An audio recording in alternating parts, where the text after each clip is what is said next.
بارودۆخی عێراق ئێستا لە ئاڵۆزە لە سەرەتاوە ئێمە پاش هەڵبژاردن بۆمان ڕووبەوە کە لە عێراقدا ماڵی شیعە بووەتە دووبەرەی دژبەیەک و ئەو دووبەرەیە یەکیان بە حیساب لەسەر ئەمریکا حیسابە ئەویتریان لەسەر ئێران وا پیشان دەدرێت کە هەریەکەیان هەوڵ دەدەن زۆرترین ژمارە لە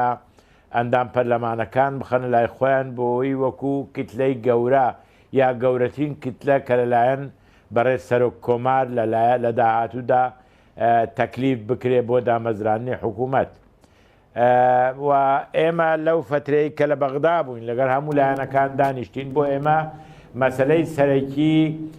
مەسەلەی داخوازیەکانی خەڵکی کوردستان بوو و یەک لەوانە کە محوەری ئەساسی کارەکەمان بوو